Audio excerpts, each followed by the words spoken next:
poser la question ce matin à chacun individuellement, quels sont vos souhaits pour les personnes que vous aimez? Je pense que vous allez tous me répondre des choses magnifiques. Je voudrais que mon fils, ou alors que ma fille, puisse être heureuse. Puisse être heureux, qu'il puisse être épanoui dans son travail, épanoui dans son couple, s'il est célibataire, qu'il puisse trouver l'amour ou qu'elle puisse trouver l'amour. Je voudrais qu'il ou elle puisse réussir dans ses études. Je voudrais qu'il puisse, ou elle peut-être, rencontrer Dieu, qu'il puisse ou elle puisse s'engager, qu'elle puisse le servir, bref. Les personnes que vous aimez, que ce soit enfants, que ce soit amis, que ce soit cousins, que ce soit voisins, je pense qu'on leur voudrait du bien. On leur souhaiterait que des bonnes choses. En réalité, c'est normal. Et bien qu'on n'ait pas toujours l'influence et l'impact qu'on voudrait avoir sur leur vie, ou qu'on pourrait avoir sur leur vie, je pense qu'on leur souhaite de bonnes choses. Et pour ça, on a un outil extraordinaire, c'est la prière. Alléluia. On leur souhaite de bonnes choses, ok, mais on prie pour eux. Et ça, c'est important. Et dans la Bible, eh bien, nous avons Dieu qui lui-même nous souhaite de bonnes choses. La Bible nous dit qu'il a préparé pour chacun d'entre nous des œuvres excellentes. Les souhaits pour Dieu en ce qui concerne l'humanité, c'est-à-dire ce qui vous concerne chacun d'entre vous, sont des souhaits de bonheur. Des projets de paix, alléluia, car je connais les projets que j'ai formés sur vous, dit l'Éternel, projets de paix et non de malheur, afin de vous donner un avenir et de l'espérance. C'est ça les projets de Dieu, ils sont extraordinaires. Et Jésus lui-même, quand il va venir sur cette terre, il va exprimer son souhait, son désir, c'est qu'on puisse le connaître, c'est qu'on puisse le suivre, c'est qu'on puisse le servir, qu'on puisse rentrer dans cette destinée, dans ces plans extraordinaires et merveilleux qu'il a prévus pour chacun d'entre nous. Et les apôtres eux-mêmes, une fois que Jésus-Christ va être élevé à la droite de Dieu, ils vont avoir cette responsabilité de prêcher l'évangile et eux aussi de manifester quel est le souhait de Dieu. Oui, parce que c'est leur rôle. Et qu'est-ce qu'ils vont, par exemple, souhaiter les apôtres quand ils vont visiter les églises? Par exemple, je vais prendre l'apôtre Paul à Timothée. J'espère que ton âme prospère. Il lui souhaite de bonnes choses. Pourquoi? Parce qu'il l'aime.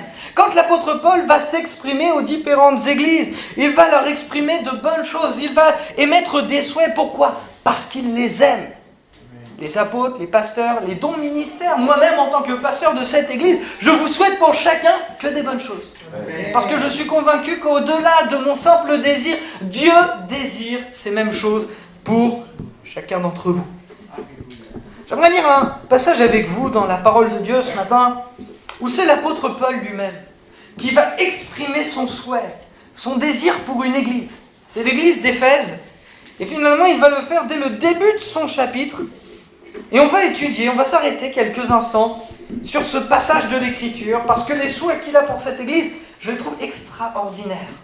Et je les ai revisités, entre guillemets, et j'en ai pris conscience d'une manière différente. Et j'aimerais vraiment vous le partager, parce que je crois qu'au travers des souhaits de l'apôtre Paul, son désir, c'est que l'Église aille plus loin. Je pense que le désir de Dieu pour chacun d'entre nous, parce qu'on l'a chanté tout à l'heure, c'est qu'on aille plus loin. Je m'abandonne à toi, je veux te connaître plus. Je veux te connaître plus. Si vous l'avez chanté, c'est trop tard. Vous l'avez chanté. Et gloire à Dieu. On va lire ensemble Éphésiens chapitre 1, versets 15 à 23. J'avais préparé les textes, merci à Nicolas aussi et bien pour la vidéo, merci à Laurent pour la sonorisation, merci aussi aux musiciens et merci à vous parce que tous ensemble on a pu louer le Seigneur. Vous faites une belle chorale, hein? Alors il est écrit ceci: pour toutes ces raisons, moi aussi, après avoir entendu parler de votre foi au Seigneur Jésus et de votre amour pour tous ceux qui appartiennent à Dieu, je ne cesse de dire ma reconnaissance à Dieu à votre sujet quand je fais mention de vous dans mes prières. Je demande que le Dieu de notre Seigneur Jésus-Christ, le Père qui possède toute gloire, vous donne par son esprit sagesse et révélation pour que vous le connaissiez, qu'il illumine ainsi votre intelligence pour que vous compreniez en quoi consiste l'espérance à laquelle vous avez été appelés, quelle est la glorieuse richesse de l'héritage que Dieu vous fait partager avec tous ceux qui lui appartiennent. Et quelle est l'extraordinaire grandeur de la puissance qu'il met en œuvre en notre faveur, à nous qui plaçons notre confiance en lui. Cette puissance, en effet, il l'a déployée dans toute sa force, en la faisant agir dans le Christ, lorsqu'il l'a ressuscité d'entre les morts et l'a fait siéger à sa droite dans le monde céleste. Là, le Christ est placé bien au-dessus de toute autorité, on l'a chanté, de toute puissance, de toute domination, de toute souveraineté, au-dessus de tout nom qui puisse être cité, non seulement dans le monde présent, mais aussi dans le monde à venir. Dieu a tout placé sous ses pieds, et ce Christ qui domine toutes choses, il l'a donné pour chef à l'Église, qui est son corps, lui en qui habite la plénitude de Dieu, qui remplit tout en tous. Amen. Que le Seigneur soit béni. Nous avons ici les vœux, les souhaits de l'apôtre Paul. Je demande. J'aimerais relire exactement le même texte avec vous, mais dans une autre version. C'est la version Parole vivante. Parce que vous savez, la version Parole vivante, elle va reformuler certaines phrases. Je vais en revenir après tout à l'heure. Et j'ai l'impression qu'en relisant ce passage-là, dans cette version-là, j'ai l'impression qu'on n'est plus dans la même dimension. Alors j'aimerais qu'ensemble on puisse entrer dans cette nouvelle dimension et on va le lire. Parce qu'en réalité, nous, on a des habitudes. Des habitudes de texte, des habitudes de mots. On a un jargon.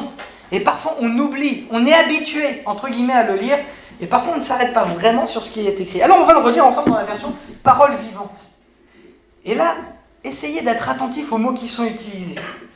Pour toutes ces raisons, moi aussi, après avoir entendu parler de votre foi au Seigneur Jésus, et de la manière pratique par laquelle vous l'exprimez, en aimant tous ceux qui appartiennent à Dieu, je ne me lasse pas, dans toutes mes prières pour vous, de témoigner ma reconnaissance pour l'œuvre accomplie en vous. Ce que je demande, c'est que le Dieu de notre Sauveur Jésus-Christ, le Père qui possède toute gloire, vous donne l'esprit de sagesse et de pénétration spirituelle pour que vous puissiez sonder ces mystères afin d'arriver à mieux le connaître. Là, c'est différent, hein ? On continue. Qu'il vous accorde une pleine lumière et qu'il augmente l'acuité de votre vision spirituelle, afin que vous compreniez en quoi consiste l'espérance à laquelle vous avez été appelés et que vous sachiez quelle merveille vous êtes en droit d'attendre. Waouh ! Non, il n'y a que moi là qui... ok. C'est pas grave, tout seul, je vais... Wow. Seigneur, ta parole extraordinaire. Inépuisable est la richesse du glorieux héritage de Dieu, que Dieu a en réserve à ceux qui lui appartiennent. Que vous preniez conscience de l'étendue incommensurable du pouvoir dont il dispose en faveur de nous, qui plaçons notre confiance en lui. C'est la même puissance que celle qu'il a déployée en ressuscitant le Christ d'entre les morts et en lui donnant sa place à sa droite dans les mondes célestes. C'est là que le Christ règne à présent, élevé par Dieu, bien au-dessus de toutes les autorités, toutes les puissances, les dominations et les souverainetés. Dieu lui a donné un titre qui surpasse toutes les dignités pouvant être attribuées dans les mondes présents et futurs. Absolument tout ce qui existe dans l'univers, visible et invisible, présent et à venir, a été placé sous l'autorité de Christ. Et dans cette position imminente, Dieu a fait de lui la tête de l'Église qui est son corps. Ce corps, et c'est vous, œuvre parfaite du Créateur de toutes choses. Waouh! Imaginez les termes. Le Christ le fait grandir sans cesse et il comble chaque membre de sa plénitude, lui qui pourtant remplit l'étendue de l'univers et conduit tout vers son accomplissement. Amen. Alors je ne sais pas pour vous, mais après cette lecture, dans cette version revisitée, j'ai l'impression que l'apôtre Paul nous conduit dans une dimension complètement différente. Une dimension spirituelle dans laquelle lui, il est, et dans laquelle il veut amener l'église d'Éphèse, et dans laquelle il veut nous amener tous. Quand nous lisons ce passage, je pense qu'on l'a déjà tous lu au moins une fois dans notre vie, et je l'espère. On s'arrête sur des mots, mais on a tellement l'habitude, on a ce jargon, on le connaît. Et je me dis, de reprendre finalement ce passage dans une autre version, on retrouve finalement la profondeur dans laquelle l'apôtre Paul voulait amener l'église à laquelle il s'adressait. Et j'ai estimé nécessaire avec vous de faire cette lecture, parce que les mots qui sont utilisés vont peut-être un peu plus nous percuter et nous amener à réaliser qu'on peut demander plus, qu'on peut recevoir plus, et que Dieu désire surtout, au-delà de tout ça, nous donner plus. Alors quand je parle de nouvelles dimensions, je pense que la révélation de Dieu, elle est progressive. Mais néanmoins, ici, l'apôtre est clair, il demande, c'est comme ça qu'il commence, il demande, il souhaite, il désire que l'Église aille plus loin dans la connaissance de Jésus-Christ. Parce qu'en réalité, en termes de révélation, l'Église d'Éphèse, qu'on le veuille ou non, elle a vécu des choses qui sont surprenantes. Elle a vécu des choses qui sont extraordinaires, des choses que nous n'avons pas vécues. C'est une ville où se pratiquait l'occultisme. Une ville qui a vu se lever une armée de disciples qui a vécu des choses que nous n'avons pas connues. Pour ceux qui l'ont oublié, on en avait parlé il y a de ça quelques dimanches.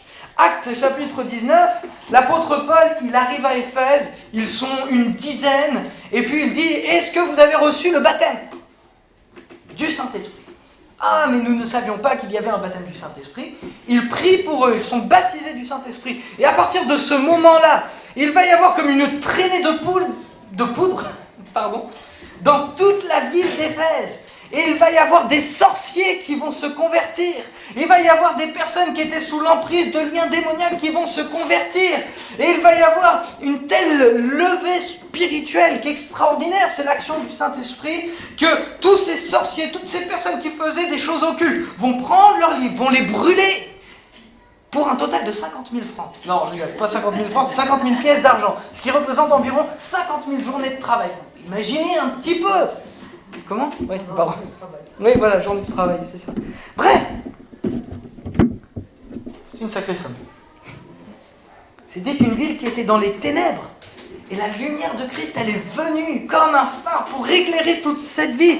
Ils ont vu des choses extraordinaires. Ils ont vécu des choses que nous-mêmes, nous n'avons pas vécues sur un plan surnaturel. Et alors que cette église a vécu tout ça, l'apôtre Paul dit, ce que je demande par-dessus tout, c'est que vous puissiez le connaître davantage. Alors s'il le dit à cette église, combien plus forte raison en ce qui nous concerne. Cette requête, elle est aussi pour nous. Alléluia. On a besoin de le connaître davantage. Excusez-moi, pour éviter de buter sur les mots, je préfère boire un peu plus que d'ordinaire. Et c'est là où vraiment le vocabulaire de l'apôtre Paul m'interpelle personnellement. Il va dire que le Père de gloire vous donne un esprit de sagesse, de révélation dans sa connaissance, qu'il illumine votre intelligence. Dans une autre version, c'est qu'il illumine les yeux de vos cœurs. Mais dans la version que nous avons lue, il va dire ceci, ce que je demande, c'est que le Dieu de notre Seigneur Jésus-Christ, le Père qui possède toute gloire, vous donne l'esprit de sagesse et de pénétration spirituelle pour que vous puissiez sonder ces mystères afin d'arriver à mieux le connaître. Je ne sais pas pour vous, mais là j'ai l'impression que durant mes lectures, durant des années, je suis passé à côté de quelque chose. Il dit que le Père donne l'esprit de sagesse et de pénétration spirituelle. Autrement dit, Dieu lui-même veut nous introduire dans une nouvelle dimension pour qu'on puisse mieux le connaître. Pour que nous puissions sonder les mystères de Dieu. J'ai l'impression qu'il essaie d'introduire l'Église dans cette nouvelle réalité. Vous êtes le temple du Saint-Esprit. Et vous pouvez sonder les mystères de Dieu. Saint-Esprit, il demeure en nous, il est au milieu de nous, et il veut nous donner un esprit de sagesse, mais aussi un esprit de révélation, pour que nous puissions le connaître. Il nous parle ici de quelque chose qu'il a compris, quelque chose qu'il vit, mais que l'on n'a peut-être pas encore compris ou vécu. Le terme « illuminer » est très intéressant, illuminer les yeux de vos cœurs. Autrement dit, qu'est-ce que c'est ? On est dans le brouillard. On est dans le brouillard, et on a besoin que Dieu, il illumine nos yeux spirituels. Et il y a des fois, on peut venir à l'église et être toujours dans le brouillard. Excusez-moi de vous dire ça. Pourquoi ? Parce qu'il n'y a pas cette illumination. Vous allez devenir tous des illuminés. Excusez-moi. Mais vous comprenez l'idée. Non, vous inquiétez pas, vous ne deviendrez pas des illuminés. Mais Dieu, il veut nous amener à comprendre sa parole telle qu'il l'a écrite, avec ses désirs, avec sa pensée. Et pas avec notre pensée, et avec peut-être aussi tout notre héritage. L'Esprit de Dieu veut nous introduire dans une nouvelle réalité spirituelle. Et celui-ci nous révèle ses mystères. D'une certaine manière, moi-même je redécouvre l'apôtre Paul, parce qu'en réalité ce n'est pas la première fois qu'il aborde un tel sujet. Dans une autre église, l'église de Corinthe, au chapitre 2, versets 9 et 10, tu peux peut-être l'afficher, il est écrit ceci: c'est bien comme le dit l'Écriture. Cette sagesse que nous annonçons fait partie de ce que l'œil n'a point vu. Vous savez, c'est l'esprit de sagesse dont parlait tout à l'heure l'apôtre Paul aux Éphésiens. Que l'oreille n'a pas entendu. Donc de ce que l'imagination de l'homme n'aurait jamais soupçonné.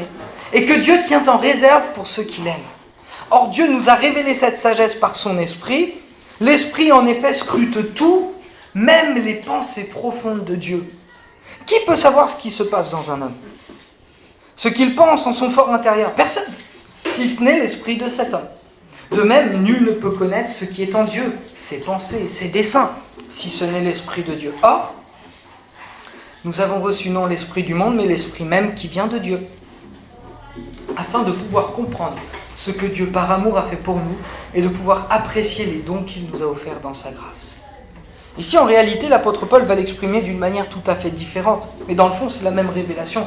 L'Esprit de Dieu sonde le cœur de Dieu, les profondeurs de Dieu. Là, on est... Et parce que nous avons reçu cet esprit, l'Esprit de Dieu, il nous invite à notre tour, dans nos temps de lecture, mais aussi dans nos temps de prière, à sonder les profondeurs du cœur de Dieu.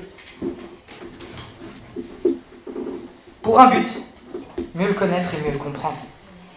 Ce n'est pas de la religiosité, ce n'est pas de l'ultra-spiritualité, ce n'est pas du mysticisme, mais c'est l'exhortation que l'apôtre Paul va faire à l'Église.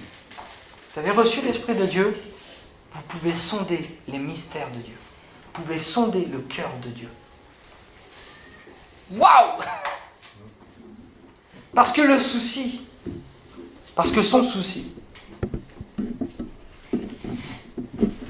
c'est que nous puissions le connaître véritablement, que nous puissions connaître son cœur. Pour cela, nous avons sa parole, mais il y a l'Esprit de Dieu qui vit en nous pour qu'il puisse augmenter l'acuité de notre vision spirituelle, ainsi que notre connaissance et notre compréhension du plan de Dieu. C'est la prière de l'apôtre Paul. C'est ma prière pour que chacun d'entre vous, et pour moi-même, je puisse avoir cette révélation du Saint-Esprit. Que l'Esprit de Dieu puisse sonder les profondeurs de Dieu et qu'il puisse me les partager. Qu'il puisse peut-être m'amener à comprendre sa parole comme il veut que je la comprenne. Que je puisse véritablement recevoir de l'Esprit de Dieu ce que Dieu lui-même veut me manifester. Et j'aime ce passage où il dit acuité spirituelle. C'est comme si finalement on va de progrès en progrès. Aujourd'hui tu entends la voix de Dieu, mais Dieu veut que tu affines encore cette écoute, cette oreille, pour que tu puisses mieux l'entendre, pour que tu puisses mieux le comprendre. Il veut vraiment que tu puisses développer cette acuité de vision spirituelle. Que nous puissions être illuminés par le Saint-Esprit. Qu'il chasse le brouillard qui est autour de nous pour que nous puissions le connaître, comprendre sa volonté et ses desseins. L'apôtre Paul ne s'arrête pas là. C'est déjà extraordinaire, il nous introduit dans une nouvelle révélation de la personne de Dieu. Soit dit en passant, je vous le dis, mais je pense que la révélation de Dieu, elle n'est que progressive, et pour moi, à mon sens, elle est infinie, parce que Dieu est infini. Et je pense que Dieu veut nous amener vraiment plus loin. Donald Stamp, celui qui a écrit les notes de la Bible, Esprit et Vie, a commenté ce passage de la manière suivante, je trouvais ça intéressant et je vous le partage. La prière de Paul pour les Éphésiens reflète le désir suprême de Dieu pour chaque croyant en Christ. Il prie afin qu'une plus grande mesure de l'Esprit leur soit accordée. La raison de cet accroissement, de la mesure du don de l'Esprit, est que les croyants puissent recevoir plus de sagesse, de révélation et de connaissance concernant les desseins rédempteurs de Dieu pour le salut présent et futur. Qu'ils puissent expérimenter de façon plus abondante la puissance du Saint-Esprit dans leur vie. Alléluia. Qu'on puisse aller plus loin ensemble. Donc on va continuer, l'apôtre Paul va dire après qu'il illumine votre intelligence pour que vous puissiez bénéficier de l'héritage. Je vais vous le relire. Qu'il vous accorde une pleine lumière, qu'il augmente l'acuité de votre vision spirituelle afin que vous compreniez en quoi consiste l'espérance vivante à laquelle il vous a appelé, et que vous sachiez quelle merveille vous êtes en droit d'attendre. Car inépuisable est la richesse du glorieux héritage que Dieu réserve à ceux qui lui appartiennent. Que vous preniez conscience de l'étendue incommensurable du pouvoir dont il dispose en faveur de nous, qui plaçons notre confiance en lui. C'est la même puissance que celle qui l'a déployée en ressuscitant le Christ d'entre les morts et en lui donnant sa place à sa droite dans les mondes célestes. Quand je lis ceci, je réalise que Dieu a pourvu et prévu pour chacun d'entre nous des choses qui sont extraordinaires. Quand nous parlons d'héritage, nous parlons d'une chose que nous recevons sans forcément avoir fait quoi que ce soit, si ce n'est peut-être d'être lié à une parenté, à une personne peut-être qui nous a aimés et qui s'est dit, voilà, à la fin de sa vie, je vais lui donner ce que j'ai. Donc un héritage, finalement, eh bien, si on est écrit sur l'héritage, nous sommes en droit d'attendre quelque chose. Je parle d'un bon héritage, parce qu'il y a des héritages qui ne sont pas terribles non plus. Et ici, il est écrit que vous sachiez quelle merveille vous êtes en droit d'attendre. Il y a des merveilles, frères et sœurs, à cause de l'amour de notre Père, à cause du sacrifice de Jésus-Christ, de sa résurrection et du Saint-Esprit qui demeure en nous, que nous sommes et que vous êtes en droit d'attendre. C'est notre héritage. Ouais. C'est votre héritage. Il y avait un chant de Pat Burning, c'était le titre de son chant, c'est « Mon héritage est merveilleux ». Je ne sais pas si on réalise véritablement quel est notre héritage, mais notre héritage est vraiment merveilleux. Vous êtes enfant de Dieu. Ça fait partie de votre identité. Et parce que vous êtes enfant de Dieu, vous avez des droits. Mais pour que vous puissiez revendiquer ces droits, il faut que l'Esprit de Dieu augmente l'acuité de votre vision spirituelle. Il faut que l'Esprit de Dieu vous révèle véritablement ce en quoi vous avez le droit pour pouvoir le revendiquer. Et une fois que vous avez connaissance de ce que vous êtes en droit de recevoir, alors, je le revendique. Je dis, Seigneur, tu m'as promis ça. Je veux le vivre. Alléluia. Qu'il puisse augmenter l'acuité de notre vision spirituelle, la façon dont nous allons le percevoir, et la relation qu'on va avoir avec lui. Parce que sans ici parler des droits directement que vous avez, Paul continue en disant ceci. Alors, excusez-moi, je ne fais pas de grands commentaires extraordinaires sur ce passage. Je me dis que la Bible est pleinement suffisante. Mais il va dire, l'étendue de son pouvoir est incommensurable. Incommensurable. Et il dispose en faveur de nous qui plaçons notre confiance en lui. Autrement dit, et là c'est très important ce que je vais vous dire, écoutez bien, la vision et la révélation que vous avez de Dieu va définir son action à votre égard. Si vous entretenez, excusez-moi le terme, une petite relation avec lui, avec de petites révélations, vous allez vivre de petites choses avec lui. Mais si vous réalisez que vous avez un grand Dieu qui est capable de déchirer les cieux pour pouvoir vous aider, ce qu'il a fait d'ailleurs en Jésus-Christ, eh bien vous verrez de grandes choses s'accomplir. Parce que finalement, c'est quoi ? C'est la mesure de votre foi qui se manifeste.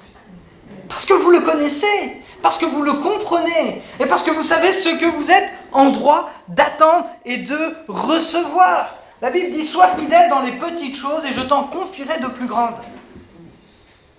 Donc je suis en droit d'attendre quelque chose si je suis fidèle dans les petites choses. Bon, après, il ne faut pas le faire dans le but que. Okay ?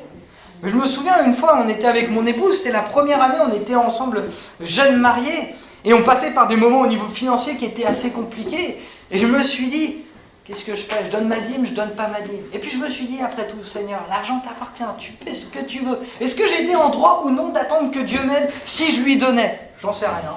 Peut-être j'y ai pensé, il faut être très honnête. Hein. Et donc j'ai donné. Et on a reçu un chèque de 10 fois la valeur, juste la semaine d'après, de la dîme qu'on avait donnée. Comprenez ? Alors bien sûr, j'aimerais bien que Dieu me donne plus d'argent. Ça c'est personnel. Et vous comprenez, en fait, il y a des choses qu'on est en droit d'attendre.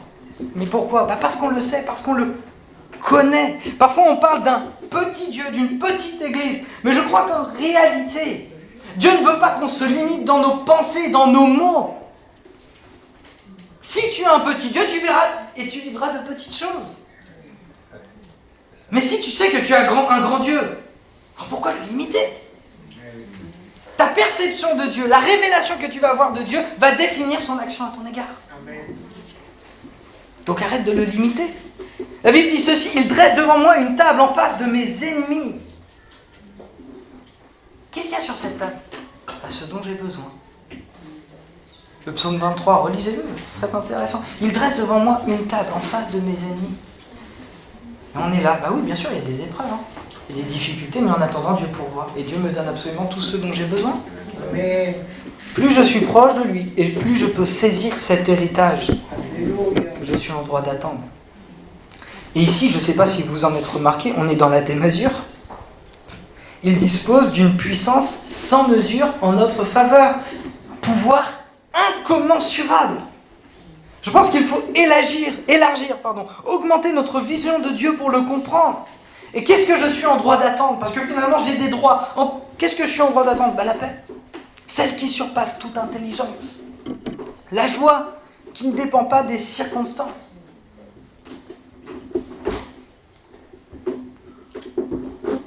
Qu'est-ce que je suis en droit d'attendre ? La guérison ? Les miracles ? Les délivrances ? Une pleine et entière liberté.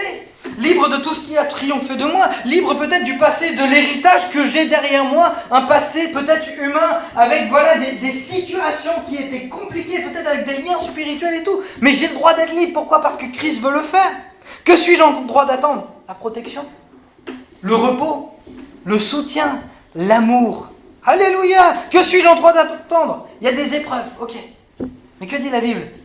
Il n'y aura aucune épreuve qui n'ira au-delà de ce que nous sommes capables de supporter. Et Dieu, en plus de ça, a prévu et a préparé le moyen de nous en sortir. Qu'êtes-vous en droit d'attendre ? La victoire. Parce que Christ est victorieux. Quel est votre héritage ? Votre héritage est merveilleux.